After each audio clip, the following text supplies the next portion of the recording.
औज़ुबिल्लाहिमिनश्शैतानिर्रजीम बिस्मिल्लाहिर्रहमानिर्रहीम। स्टूडेंट्स अस्सलाम वालेकुम वरहमतुल्लाहि वबरकातुहू। स्टूडेंट्स आज हम आप लोगों को लिपिड्स के बारे में बताएंगे कि लिपिड्स क्या है और इनके टाइप्स पर हम डिटेल लेक्चर रिकॉर्ड करेंगे। तो पहली बात ये है कि लिपिड जो है स्टूडेंट्स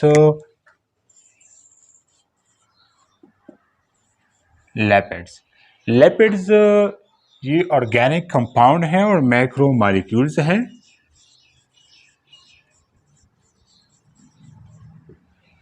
अब इसका मतलब ये है कि ये लार्ज मॉलिक्यूल है जो कि छोटे छोटे मोनोमर से बने होते हैं।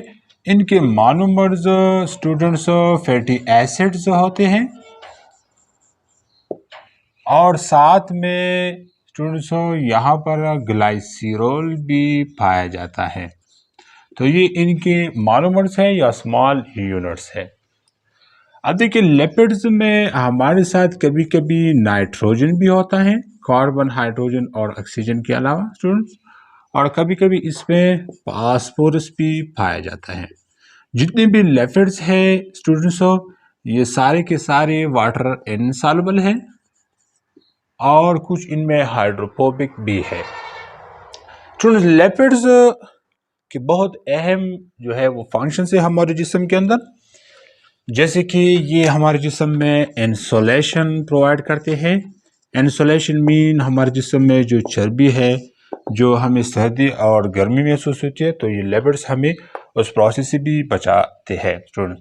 इसके अलावा ये जो लिपिड्स हैं ये एनर्जी भी हमें प्रोवाइड करती हैं और ये twice energy as much as carbohydrate, ये कार्बोहाइड्रेट से दुगनी ज़्यादा एनर्जी हमें प्रोवाइड करती है। इनके अलावा लिपिड जो है हमारे जितने न्यूरॉन है, नर्वस सिस्टम में जो न्यूरॉन है वहाँ पर न्यूरॉन से कुछ माइलिन शीट, माइलिनेटेड न्यूरॉन, वहाँ पर भी लिपिड्स जो है इनका ये शीट प्रेजेंट होता है। और you know that myelinated neuron provide a rapid, a fast nervous impulse that is due to lipids, क्योंकि लिपिड्स जो है वहाँ पर जो न्यूरॉन प्रेजेंट होते हैं, तो न्यूरॉन के स्टूडेंट्स यहाँ पर ये जो पार्ट होता है यहाँ पर इनका एक फैटी लेयर ये सराउंड करता है और ये फैटी लेयर असल में है लिपिड्स। इस लिपिड की वजह से ये जो न्यूरॉन होते हैं ये फास्ट और रैपिड इम्पल्स जो है ये प्रोवाइड करते हैं। लिपिड्स के बहुत सारे और भी स्टूडेंट्स इम्पोर्टेंसेस हैं हमारी ब्रेन में भी, हमारे जिस्म के मुख्तलिफ हिस्सों में। ज़्यादा लिपिड्स की एक्यूमुलेशन भी ख़तरनाक है हमारी बॉडीज़ में, क्योंकि वहाँ पर एक डिजीज़ बनती है Tay Sachs disease. Tay Sachs disease is occur when there is more accumulation of lipids in brain। हमारी दिमाग में जब ज़्यादा लिपिड्स एक्यूमुलेट हो जाए तो फिर ये ख़तरनाक है, इसको टेसेज डिजीज़ भी कहते हैं। ये टेसेज डिजीज़ से डेथ भी ऑकर हो सकती है। लिपिड्स के और भी बहुत सारे फंक्शंस हैं, चाहे वो इंडस्ट्रियल यूज़ हो चाहे वो घरेलू यूज़ हो, मुख्तलिफ बायोलॉजिकल भी इसकी बहुत सारी यूजेस है। अब इन लिपिड्स की कुछ हमने क्लासेस बनाए हैं और वो क्लासेस इनकी क्या क्या है। इनमें सबसे पहला जो क्लास है स्टूडेंट्स वो हमारा है एसाइल ग्लाइसिरोल। एसाइल ग्लाइसिरोल और दूसरा हमारे साथ है स्टूडेंट्स इनका इम्पोर्टेंट वो है वैक्सिस। वैक्सिस के अलावा हमारा यहाँ पर कुछ इनके फॉस्फोलिपिड्स भी है स्टूडेंट्स। को क्या है? फॉस्फोलिपिड्स है, फॉस्फोलिपिड्स। और इनके अलावा हमारे स्टेरॉइड है, क्या है? स्टेरॉइड और टर्फिनाइड है, टर्पीन और टर्फिनाइड्स। तो ये इनके बहुत अहम क्लासेस हैं, इनमें डिफरेंस है इनके स्ट्रक्चर में और इनकी कंपोजिशन में। तो हम कोशिश करते हैं कि एक एक को आपके साथ शेयर कर सके डिटेल के साथ। तो आते हैं एसाइल ग्लाइसरॉल की तरफ। अब देखिए यहाँ पर हमारा सबसे जो है वो है, पहला वो है acyl glycerol. Acyl glycerol, acyl glycerol ये लिपिड्स की बहुत अहम टाइप है। इनमें ज़्यादातर स्टूडेंट्स क्या होता है, यहाँ पर आप तवज्जो से देखें कि acyl glycerol are formed from fatty acids plus glycerol.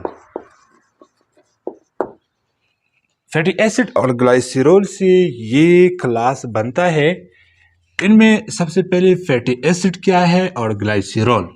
तो फैटी एसिड की तरफ आप देखिए, फैटी एसिड और long chain hydrocarbon to which at the end a carboxyl group is attached. A long hydrocarbon chain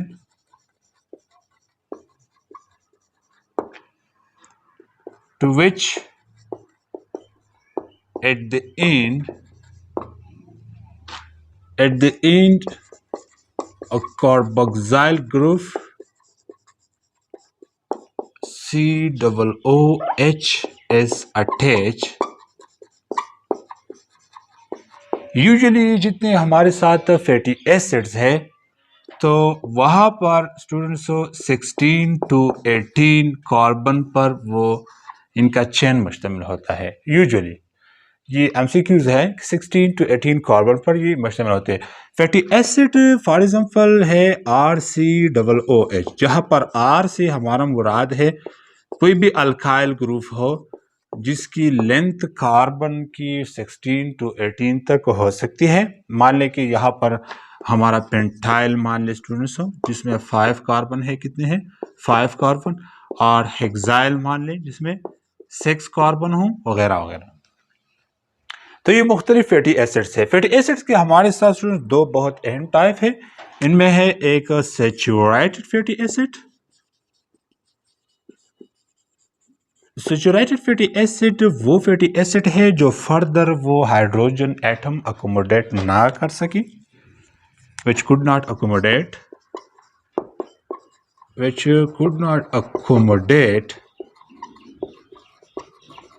further hydrogen atom. तो ये saturated होते हैं। इनके एग्जाम्पल में आपके साथ शेयर कर सकता हूँ स्टूडेंट्स है फॉर्मेटिक एसिड। क्या है फॉर्मेटिक एसिड।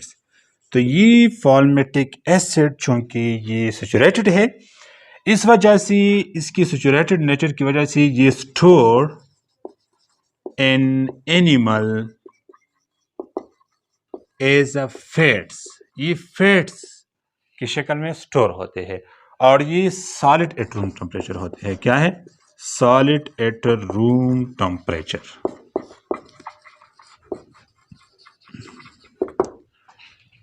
अब इसके अलावा जो अनसैचुरेटेड फैटी एसिड है, अनसैचुरेटेड,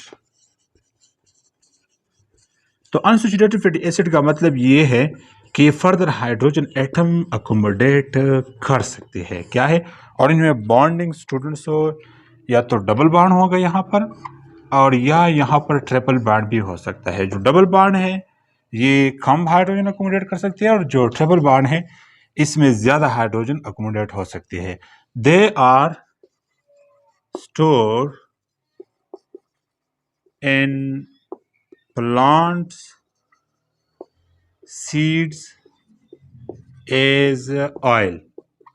ये ऑयल के तौर पर ये प्लांट सीड्स में स्टोर होते हैं स्टूडेंट्स। और इसके अलावा यहाँ पर इसकी एग्जांपल है ओलिक एसिड। क्या है ओलिक एसिड। अब ये तो बात हो गई फैटी एसिड्स की। इसके अलावा जो ग्लाइसिरोल है, तो ग्लाइसिरोल की तरफ आप देखें कि ग्लाइसिरोल क्या है। ग्लाइसिरोल हमारे 3 कार्बन के कंपाउंड होते हैं, ऑर्गेनिक कंपाउंड होते हैं, इस तरह 3 कार्बन, और यहां पर हर कार्बन के साथ हाइड्रोजन भी अटैच होता है। हाइड्रोजन के अलावा यहां पर एक OH ग्रुप भी अटैच होता है। क्या? OH। तो यहां पर जब OH का ग्रुप अटैच होता है स्टूडेंट्स यहां पर,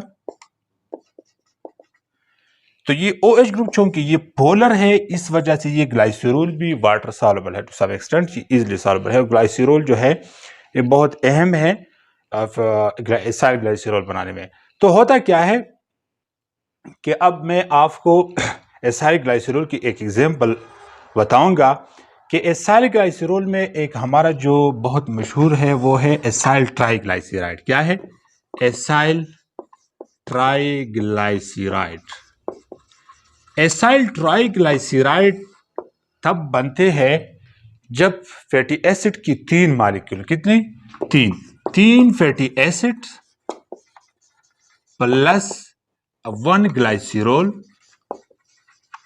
ये हमारे साथ रिएक्ट करे आपस में और हमारे साथ प्रोडक्ट बनाए एसाइल ट्राइग्लाइसराइड। ट्राइग्लाइसराइड, अब ट्राई का मतलब तो 3 है, इसका मतलब है कि इसमें 3 फैटी एसिड इन्वॉल्व हुई, साथ में यहाँ पर 3 वाटर के मॉलिक्यूल भी बनते हैं। और इसकी मैं आप लोगों को एक एग्जांपल बताऊंगा। फॉर एग्जांपल हमारे साथ स्टूडेंट्स 3 फैटी एसिड है जनरली, जो RCOOH, और स्टूडेंट्स मान लें कि ये RCOOH R प्राइम हो गया, ये सेकंड फैटी एसिड है। यहाँ पर तीसरा एक आता है R डबल प्राइम प्लस, अब इनके साथ हम एक ग्लाइसिरोल रिएक्ट करते हैं। ग्लाइसिरोल फॉर एग्जांपल हमारे साथ ग्लाइसिरोल है students CH2OH and that is CHOH और फिर CH2OH। यहाँ पर होगा क्या कि ये जो इसका स्टूडेंट्स हाइड्रोजन पोर्शन है ये ग्लाइसिरोल का, तो ये हाइड्रोजन पोर्शन इनके कार्बोक्सिल के OH ग्रुप से यहाँ पर ये कंबाइन होगा और लास्ट में ये वाटर मॉलिक्यूल बनाएगा। क्या? Water molecule. और जो फाइनल इसका फार्मूला बनेगा वो स्टूडेंट्स क्या होगा? यहाँ पर एक बात अहम याद रखिए कि ये पूरा प्रोसेस एक कैटलिस्ट की मौजूदगी में होगा। तो हमारा जो बनेगा स्टूडेंट्स वो क्या होगा? वो इसी तरह स्ट्रक्चर बनेगा कि CH2 और O स्टूडेंट्स यहाँ पर अब RCO ग्रुप बना, यहाँ पर ये अब स्टूडेंट्स कंबाइन होगा यहाँ पर इस सूरत में कि R, और स्टूडेंट्स यहाँ पर माने कि यहाँ पर R आप लॉस में भी लिख सकते हैं, यहाँ पर O आपने लिखा तो यहाँ पर C, और इसी तरह ये इसका एक यूनिट बन गया। क्या? एक यूनिट। अब देखिए यहाँ पर एक और भी यूनिट इसका बनेगा CH एंड सेम बिल्कुल O that is R prime और CH2OC, यहाँ पर बॉन्डिंग आप नीचे लिखें। तो ये हमारे साथ एक यूनिट बना किसका? ये एसाइल ट्राइग्लाइसराइड का यूनिट बना। अब देखिए यहाँ पर बहुत अहम चीजें हैं, वो ये है कि फैटी एसिड की मिकदार यहाँ पर कितनी होगी स्टूडेंट्स? तो 3 फैटी एसिड होगी और ग्लाइसिरोल एक ग्लाइसिरोल। रिएक्शन थोड़ा सा कंफ्यूजिबल तो लगता है लेकिन है असल में नहीं। ये पूरा प्रोसेस एक कैटलिस्ट की मौजूदगी में होता है। एसाइल ट्राइग्लाइसराइड जब बनते हैं तो इसमें एक कैटलिस्ट की लाजमी मौजूदगी होनी चाहिए। तो अब एसाइल ग्लाइसरोल तो क्लियर हो गई कि एसाइल ग्लाइसरोल कब बनती है। यहाँ पर इसको समराइज करते हैं कि एसाइल ग्लाइसरोल उस वक्त बनते हैं जब 3 फैटी एसिड कंबाइन हो जाए एक ग्लाइसरोल के साथ, और एक ग्लाइसरोल के साथ ये कंबाइन जब हो जाते हैं तो लास्ट में 3 वाटर मॉलिक्यूल रिलीज होंगे। अब वाटर मॉलिक्यूल की रिलीजिंग डिपेंड करती है the number of the fatty acid which react with the glycerol. 3 हमारे साथ जब यूनिट रिएक्ट करते हैं फैटी एसिड की तो 3 वाटर मॉलिक्यूल लास्ट में जरूर रिलीज होंगी प्लस 3H2O। अब वाटर मॉलिक्यूल जब रिलीज हो गई तो इसका मतलब है कि रिएक्शन जो है वो कंप्लीट हो गई। दूसरी अहम जो बात थी वो थी फैटी एसिड की सैचुरेटेड और अनसैचुरेटेड नेचर की, तो वो भी आपके साथ वेरी डिटेल से शेयर किया कि कुछ फैटी एसिड ऐसे होते हैं जिनमें हाइड्रोजन और कार्बन के दरमियान जो बॉन्डिंग होती है वो सिंगल होती है, वो फर्दर हाइड्रोजन अकोमोडेट नहीं कर सकती, इस वजह से वो सैचुरेटेड नेचर वाले होते हैं।